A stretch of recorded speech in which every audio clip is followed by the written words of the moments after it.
মুরগিগুলোকে অল্প খাবার দিলাম। এখানে আমি নিয়েছি একটা লেবু, চিনি আর জল। নমস্কার ভিউয়ার্স, কেডি ফার্ম অ্যান্ড কৃষিতে আপনাদের স্বাগত জানাই। আশা করি আপনারা এবং আপনাদের পশু পাখিগুলো ভালো আছে।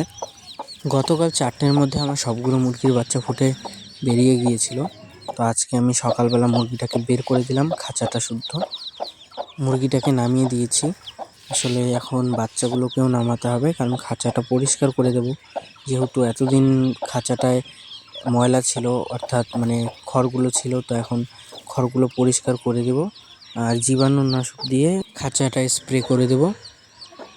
মুরগিটার প্রচণ্ড জল পিপাসা পেয়েছে, ও ছুটে ছুটে জল খেতে যাচ্ছে, আবার ফিরে আসছে বাচ্চাদের কাছে, যাতে ওদের কোনো বিপদ না হয়। তো আবার খাঁচাটায় উঠে বসে গেছে, আমি নামিয়ে দেবো এখন। আসলে কথাই আছে, শিক্ষার কোনো বয়স হয় না। আজকে আমি একটি নতুন জিনিস শিখলাম এই মুরগির বাচ্চাগুলোর জন্য, যেটা আমি আগে জানতাম না। সেটা হলো মুরগির বাচ্চা বা হাঁসের বাচ্চা, এগুলো নাকি ফোটার 24 ঘন্টার আগে কোনো খাবার দিতে হয় না। একটা বিষয় জানলাম যে বাচ্চাগুলোকে প্রথমে নাকি লেবু জল খাওয়াতে হয়। এই অনুযায়ী আমি নিয়ে নিয়েছি চিনি, একটা লেবু আর জল। এখানে মোটামুটি আধ লিটার মতো জল আছে। তো এগুলোকে আমি শরবত বানাবো, যেভাবে আমরা মানুষেরা শরবত খাই ঠিক সেভাবেই শরবত বানাবো। আমি মোটামুটি একটু আইডিয়া করে নিয়েছি লেবু জল, চিনি কতগুলো কীরকম দিতে হবে, তো আপনারা সেই হিসাবে নেবেন। আসলে সত্যি বলতে আমি এই বিষয়গুলো জানতাম না, তবে জিনিসগুলো খুব কার্যকারী।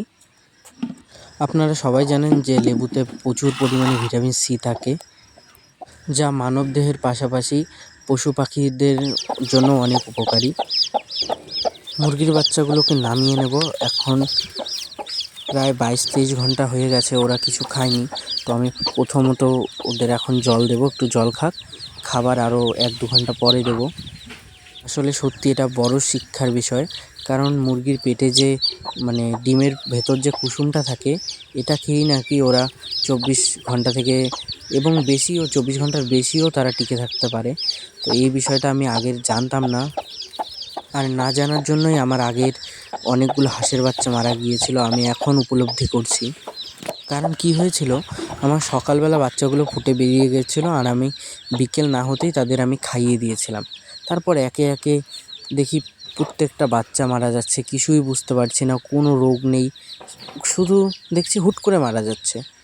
তো এখন অনেক কিছু জানলাম যে এই ডিমটা নাকি পেটের ভেতর থাকার পরে 24 ঘন্টা 25 ঘন্টার আগেই যদি আমরা কিছু খাইয়ে দিই, সেটা ওরা হজম করতে পারে না, তখন ওটা গ্যাস হয়ে বাচ্চাগুলো মারা যায়। তবে না জানাটা কোনো অপরাধ নয়, কিন্তু সব কিছু থেকে শিক্ষা নেওয়াটাই বড় ব্যাপার। এখন বিকেল 4টার মতো বাজে। তো এখন আমি মুরগিগুলোকে সামান্য ভুট্টার গুঁড়া দিলাম খেতে, ছোট ছোট ক্ষুদ্র ক্ষুদ্র দানা। তো এইগুলো খাক। মা মুরগিটাকে আমি আলাদাভাবে চাল দিয়েছিলাম, কারণ চাল ভাত দিয়েছিলাম, কারণ ওর তো আর এইগুলো খাবারে পেট ভরবে না।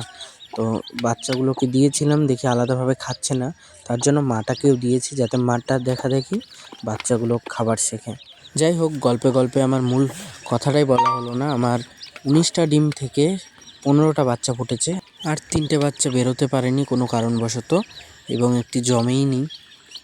যাই হোক বন্ধুরা, ভিডিওটা কেমন লাগলো জানাবেন। আজকের ভিডিওটা এই পর্যন্তই, ধন্যবাদ।